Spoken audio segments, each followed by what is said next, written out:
Kickoff starts now. Welcome to episode 19 of From the Den podcast, where we are joined alongside one of the most esteemed coaches in Arizona high school football history. He's won Arizona Coach of the Year honors in 3 different years, and he's had his high school teams ranked 3 times among the top 25 teams in the nation by USA Today. We could keep going on and on about all of Coach Jeff Scurran's accolades, but I think we're just going to get into the podcast here. How are you doing? We're doing real good. Like anybody else, we're just trying to find, good ways to stay safe and to enjoy life. It's right now there's, the choices have narrowed, as most of your fans know out there. So, and we're just doing the best we can right now. Yeah. So going into your early ages, you were a journalism major at University of Florida. So how did you change from that to becoming a coach?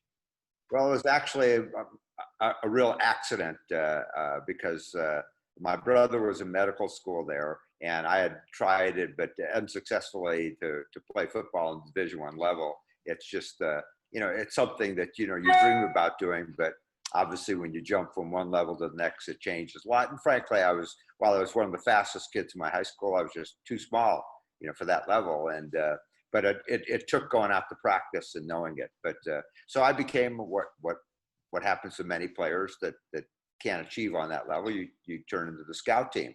And the coaches happened to notice that I was pretty good at running the scout team. And when I couldn't perform physically anymore because of surgeries, they decided to give me some money to stay on and work as a graduate assistant coach, even though I was an undergraduate.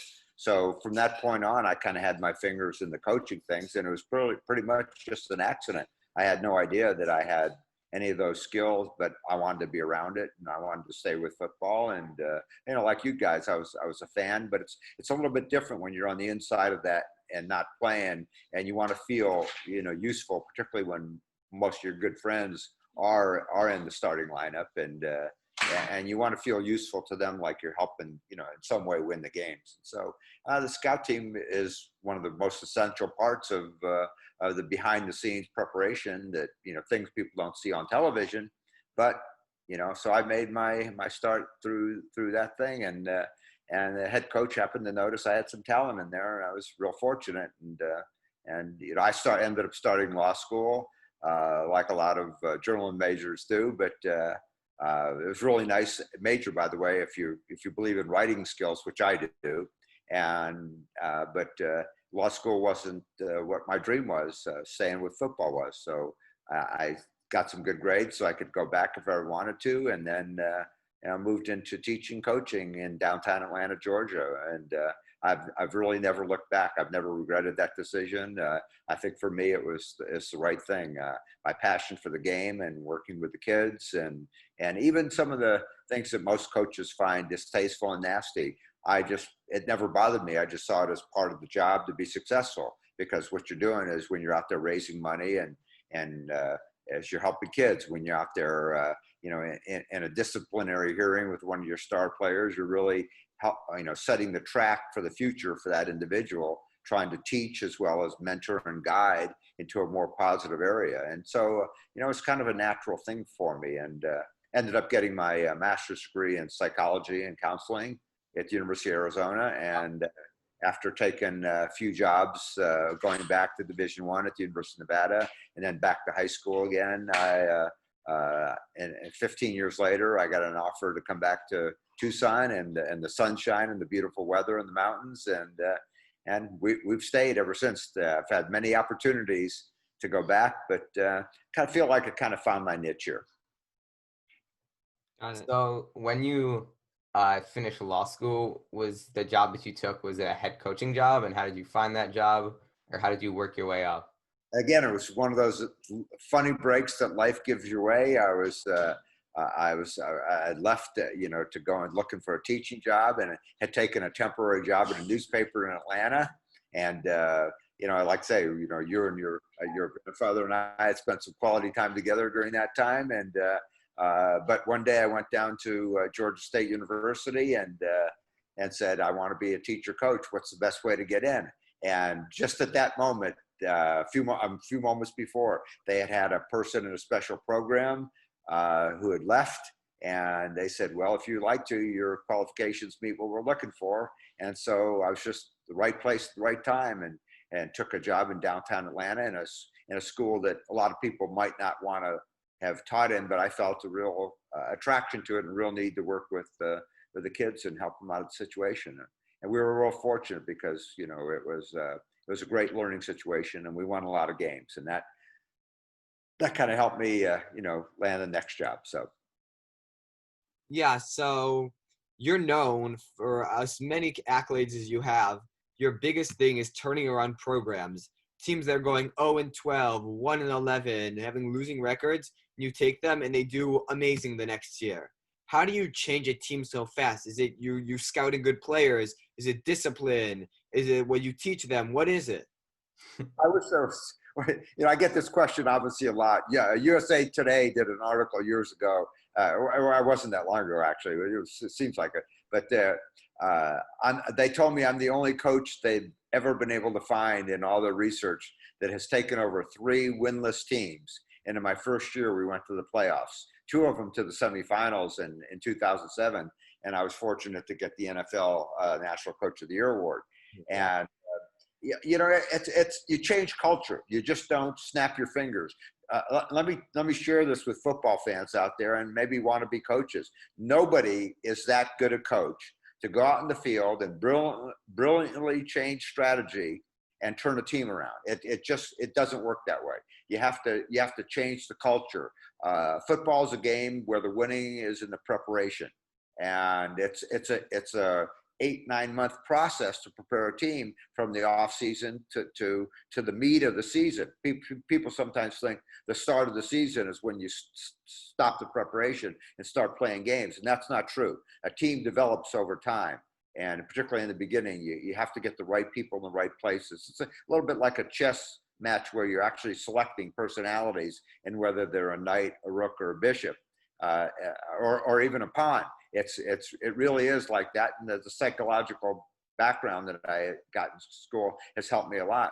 But you go in to change a culture, and and that means you don't do it by yourself. You have to have great help from the administration, from the booster club, whether it's in college with the alumni or the parents if you're in a school setting, and then you have to convince the kids. And strangely enough, that the athletes, the players themselves, are the easiest part of that formula.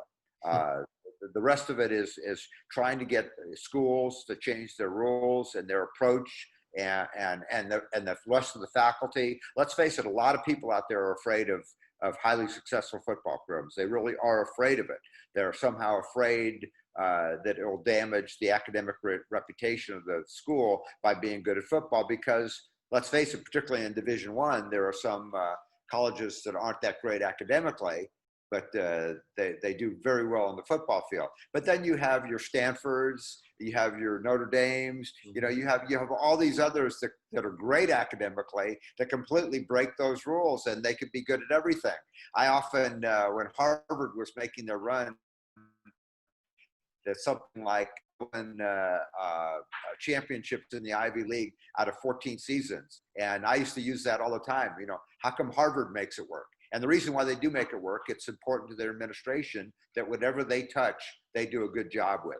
And when you stop and think about it, that's a wonderful message for students, whether it's high school or college. You know, if you touch it, you finish it, and you do a good job with it. You know, that's what we're here training you to do. The facts and the information that you learn in college, you can get that out. You don't need to attend class to learn that stuff, as you guys are finding out right now.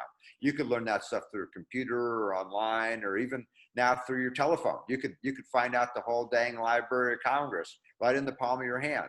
And if you're just looking for information, you don't need college. What you need college for is to learn to develop the skills necessary to be successful in life. And I've always thought that football was a great training ground for that. So my teams win by doing things a certain way. And I get hundreds of letters back now that I'm, you know, a little bit older, and get these letters back from these students that are in all sorts of levels of occupation and saying, Coach, I'm successful because of what you taught me on the football field. But they're not talking about football plays, that's for sure. They're talking about process and a way to live. Yeah, it's interesting because football is known as one of those sports that you build so much about yourself. It's teamwork, discipline, hard work, and all of it comes together. And even though you realize, even if you're not amazing at football, just being on the football team teaches you so many life lessons that it's worth it. I did a clinic presentation for years that listed, in my mind, the 10 most important things that I thought it took to win football games. You know, having this reputation as this turnaround artist, and people would ask me that, and I listed these 10 things, and athletic ability was not found on the top 10. It certainly is an important feature. Don't get me wrong, but you know, there's a lot of great athletes out there that lose. And there's a lot of non-athletes or limited skill athletes out there that are highly successful. And people turn on TV and they look at Patrick Mahomes, or look at LeBron James, or look at Michael Jordan, or pick your sport. It doesn't matter. And they look at what I call the freaks of nature. And those are the people that have the athletic ability, the body, the brains, the attitude. They were brought up a certain way. And it all just blended together. And when you get those people, it's very rare. You know, if the people that watched the last series on Michael Jordan, you know, saw a complete person. They saw how his upbringing and how his early experiences molded him into that person that now goes out on the golf course and has to have that competition. He's got to win. It doesn't matter if he's playing cards, playing golf, or even playing basketball to this day. You know, he's got to win. And there's actually a lot of us that have that personality trait, but particularly in coaching, but we didn't have the body to carry us through the sport. And so we found our solace in coaching and in developing the lives of student athletes. And that's what takes you, you know, why are you not coaching pros, or why are you not coaching Division I? And, you know, I found that to complete what I wanted to do is in my career, I wanted to work with kids of, you know, of all different abilities and teach them that the academic component and the things that their personality traits that they could do, they could win in life, you know. And I like to say it all the time, you know, talent, size, you know, things like that. Those are all things that you lose with. You know, you have to, no matter if you have those things, you know, there are people that don't have any talent, that they don't have any brains, that don't have any money, because let's face it, coaching nowadays is all, you know, you don't have the scratch to get out there and get the great private coaching. It's getting harder even to compete, and I don't like that, but that's a fact of nature today. But there are plenty of people that have none of those things and still find a way to win. And those are the ones that I like to watch. Those are the most fun to me. Mm-hmm. What are some of the traits that you try to drill into your athletes and your players most? Like, what kind of attitude should they have and that you try to bring to practice?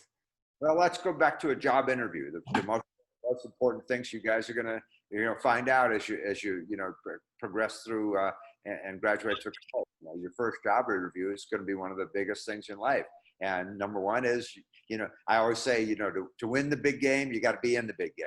You know, so you got to be there. You got to be on time. You got to, you know, be properly mentally prepared. You got to dress. You know, just think about going to a job, or your first week on a new job, and those are the things that make you coachable, that make somebody want to work with you and have you as part of their team. You know, put yourself in, you know, I try and get my athletes to switch roles, to put yourself in the coach's shoes, or the college professor's shoes, or the teacher's shoes, or the shoes of someone that's hiring you for a job, or your boss. And what would you want out of you in that situation? And if I could project that into my student athletes and make them understand that I have a job just like their mom and dad have jobs, only my job is to be their coach. And part of my job is to find a way to pull the best out of you. And if I do that, then we have geometrically expanded our chances to be successful in what we're doing. Now you start to get into the fun part, and that's finding a strategy that meets the talent and the types of athletes that you have. And that's, to me, where a lot of coaches go down the rabbit hole. They just don't. They have their way. And, you know, in college, it's fine. You know, it works sometimes because you can go out and recruit those kids. And pros, you can draft them and you could trade for them if you don't have the players to meet your system. But coaching in high school, until recently, now we've seen this spat of kids picking up and moving high schools to better themselves, in terms of winning championships and getting college scholarships. But most of my coaching career, you had what you had, and then you had to make them into a team. And I found that going into these winless schools and these hapless schools, I've had, counting my overseas work in Italy and Germany, I've coached 10 different teams, and not counting the overseas ones, which were also losers. But if you count all of them, all 10 of them, I have never taken over a winning team. They were all losers, all of them. And I'm attracted to those jobs because, and certainly not all of them, because like I was telling you at the beginning, there has to be some building blocks. This is not a job where you can go out there with 80, 90 people on the field and snap your fingers and say, you guys are going to be winners now. And I'm going to throw this strategy and we're going to do it. It just doesn't work that way. And what you see on television when you watch high school, good high school, college, pro football, what you're seeing is months and months of preparation and getting people to buy into what you're doing and executing that properly at game time under great pressure. And not to mention the fact that the other guy across the field wants to beat brains in too, It's an interesting occupation. Mm-hmm. If you enjoyed this episode of From the Den, please remember to subscribe, comment, and like this video. Or, if you're a Packers fan, remember to dislike and leave a nasty comment. Click the links on the screen to access additional content.